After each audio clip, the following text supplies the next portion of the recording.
What's going on, guys? We got another review for you today. It is the 4K Mijia camera. Time is money, so let's go. Well, folks, here it is right here. Let's go ahead and open this guy on up and take a little look-see here as we slow roll it. Absolutely fantastic. If you can read that, you are smarter than me. Let's go ahead and remove that. That's our little lens cap there. How about that? Let's go ahead and get this camera out and take it for a little test drive. Looking fantastic. As we can see underneath, a nice tripod screw right here. We look to have our little battery port here. We flip that up. There goes our battery inside, which obviously our battery is underneath here. We'll get to in just a second here. 5 volt, 1 amp right there. Coming back to a nice touch screen back here. As we can see, there is plastic on that. Go ahead and remove that, or leave it on if you want to keep your screen nice and frisky looking. We have some holes up here at the top left that is probably for our speaker, maybe our microphone input right there. Record button here, looks like a small LED light right there. This side, nothing there. This side, we look to have another little compartment there. That is to recharge our battery, micro USB. Flips back, and we have a beautiful front camera UV filter LED light right here with the Mijia logo right on top. Let's see what else we got in the box. Nothing there. We got our little instruction manual here. We got an empty box there. We got our instruction manual. Fantastic. It is in Chinese with a few little minor things in English, but we do have a few numbers in English, but most of it is in Chinese there, so you might have to use Google Translate for that. Coming over here, we do have what looks to be our probably 8-9-inch micro USB cord to USB. That is to recharge your camera.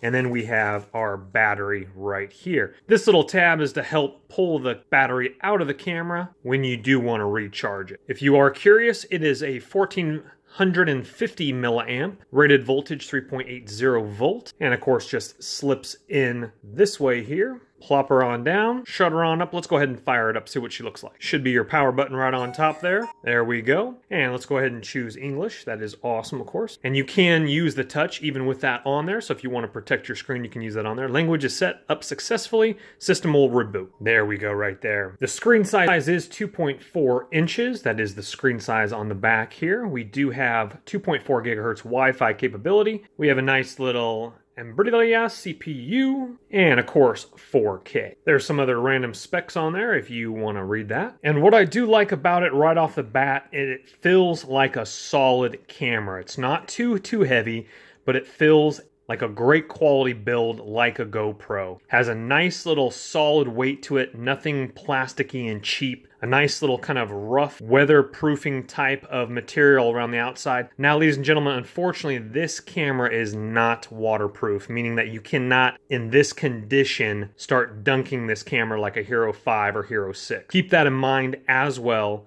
and it does not come with an SD card, but most of you guys have a micro SD card laying around already. Looking at the resolution, we can go ahead and go from 4K, 30 frames per second, 2.5K, 30 frames per second, 1080, 100 frames per second, 1080, 60 frames, 1080, 30 frames, 200 frames and 720, etc. So those are great resolutions right there for your camera. We have quality just like GoPro, S-Fine, Fine, Normal. Adjust lens distortion, we have off or on, mic mute, off or on, stamp, off or on. We'll also be showing you, I know a lot of people do not like the large DSLRs for vlogging or using their phone.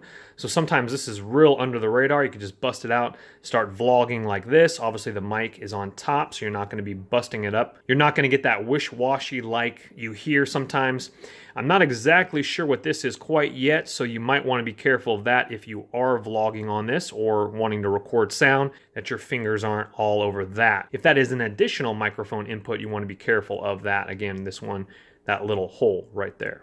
Now here we have auto recording, on or off, meter mode, EV, WB, etc. If we flip this direction here, as we can see there's 3 dots there on the bottom. We have slow motion, time-lapse video, video loop recording, video plus photo, photo, and then you can go, if you had a gallery, then you would swipe over this direction and you could see your gallery there. Here's your battery indicator light right there. Of course, no card. That's how you would get to slow motion. Obviously, time-lapse video, video, loop recording, etc. And if you're wondering, we almost missed it here. Your micro SD card would slip in right here next to the battery right there. Okay, this is what it would look like if I was just using it as a vlogging camera inside the house. There are no lights on, just the natural light coming through the window here. I'm not sure how my audio sounds. I won't be able to tell until after I start editing the video, but with the sun in my face a little bit, there's kind of the look I was going for right there at the beginning of the video.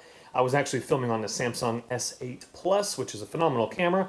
This one is obviously a lot smaller, more rugged. You can also use this as a dash camera as well. Get a suction cup mount for the windshield with a tripod screw on, and you're good to go. All right, this is what it would look like if you were in the car vlogging. I do not have a windshield mount right now in the car, but this is kind of showing you the audio. I got the AC going. So if you were doing some sort of car vlog, one camera in the right corner, one camera in the other, or camera straight on to the windshield there, that would give you some nice audio for a vlog in the car. Here is another example. Now that I'm at another stoplight, this is what it would probably look like. I do have it tilted a little bit more towards me. Let me go dead center. And so if my passenger or myself were vlogging in the car, this is what it would look like. Please excuse my dirty windshield, but this is what it would look like if you were using it as a dash camera. Obviously, there'd be a little bit of shaking to it if you had a windshield mount, but my hand is a little bit more shakier than a windshield mount. But this is kind of a clear view of what you would see. Again, sorry for my dirty windshield.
Picture quality looks great as well in the daylight, in the sunset, dusk light, and also at nighttime as well. Again, you could use this as a dash camera. I know not everyone surfs, especially this day and age, but for a con would be definitely Generation 2 would be awesome if they could make this camera as is waterproof. Could use it surfing or river rafting, etc. And it would be sweet if they offered a few accessories. And one other thing, I did leave the plastic on the back here as well. The touchscreen is very nice. I do wish it had a few hard buttons for some menus. You do have this side panel right here. Some people are touch only, I know, especially with the new iPhones, etc. But I guess I'm a little bit more old school, where a couple buttons over here to scroll through or touch it, cool options as well. But to each their own on that one. Overall, I like the camera and I think it looks great as well. Thank you guys so much for watching. Hopefully it has helped you make an informed decision. Remember,